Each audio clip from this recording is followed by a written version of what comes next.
दिनांक 1 जानेवारी रोजी नाशिक येथील क्रांतीनगर उंटवाडी येथील खुनाच्या गुन्ह्यातील 3 आरोपी 12 तासात जेरबंद करण्यास गुन्हे शाखा क्रमांक 1 नाशिक शहराला अखेर यश आले। याबद्दल सविस्तर वृत्त असं की दिनांक 31/12/2024 रोजी रात्री 9:30 ते 10 वाजेच्या दरम्यान रिजवान काझी, गणेश भावसार, शुभम मिरके व अरुण गवळी यांनी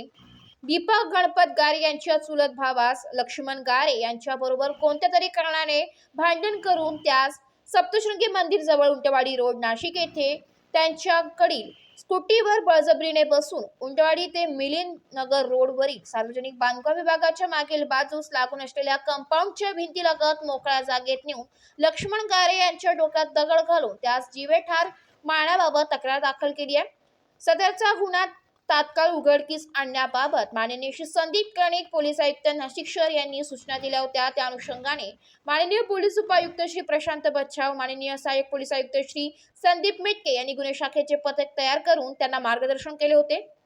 त्या अनुषंगाने सदर गुन्ह्याच्या घटनास्थळास गुन्हे शाखा क्रमांक 1 कडील पोलीस अधिकारी व अंमलदार यांनी तात्काळ भेट देऊन गुन्ह्यातील पाहिजे आरोपितांची माहिती काढत असताना पोलीस हवालदार प्रशांत मरकड, पोलीस हवालदार विशाल काठे यांना गुप्त बातमीदाराकडून बातमी मिळाली की सदर गुन्ह्यातील पाहिजे आरोपी शुभम मिरके व त्याचे साथीदार हे फुलेनगर पेठरोड भागात येणार अशी खात्रीशीर बातमी मिळाल्यावरून सदरची माहिती वरिष्ठ पोलीस निरीक्षक श्री मधुकर कड यांना देऊन त्यांच्या मार्गदर्शनानुसार गुन्हे शाखा क्रमांक 1 चे हेमंत तोडकर, सहाय्यक पोलीस निरीक्षक चेतन श्रीवंत, पोलीस उपनिरीक्षक पोलीस हवालदार प्रवीण वाघमारे, प्रशांत मरकड, विशाल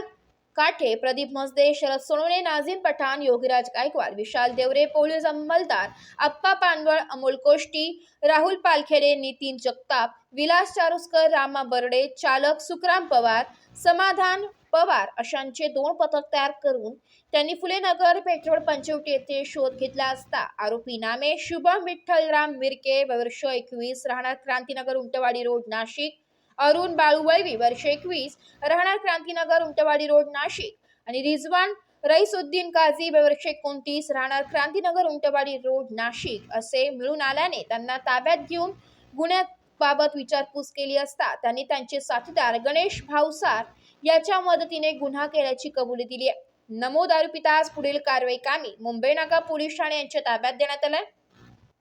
सदरची कामगिरी माननीय श्री संदीप कर्णिक पोलीस आयुक्त व माननीय श्री प्रशांत बच्छाव पोलीस उपायुक्त गुन्हे शाखा, माननीय संदीप मिटके सहाय्यक पोलीस आयुक्त गुन्हे शाखा यांच्या मार्गदर्शनाखाली गुन्हे शाखा युनिट क्रमांक 1 नाशिक शहर कडील वरिष्ठ पोलीस निरीक्षक श्री मधुकर कड, सहाय्यक पोलीस निरीक्षक हेमंत तोडकर, पोलीस उपनिरीक्षक चेतन श्रीवंत, पोलीस हवालदार प्रवीण वाघमारे, प्रशांत मरकड, विशाल काठे, विशाल देवरे, प्रदीप मस्ते, शरद सोनवणे, नाझीम पठाण, योगीराज गायकवाड, देवीदास ठाकरे, रोहिदास लिलके, धनंजय शिंदे, पोलीस अंमलदार अप्पा पानवळ, अमोल कोष्टी, राहुल पालखेडे, नितीन जगताप, विलास चारोस्कर, रामा बर्डे, चालक सुखराम पवार, समाधान पवार, अनुजा येळवे अशांनी संयुक्तरित्या केलेली आहे। एबी न्यूज साठी प्रतिनिधी विवेक कडवे, नाशिक।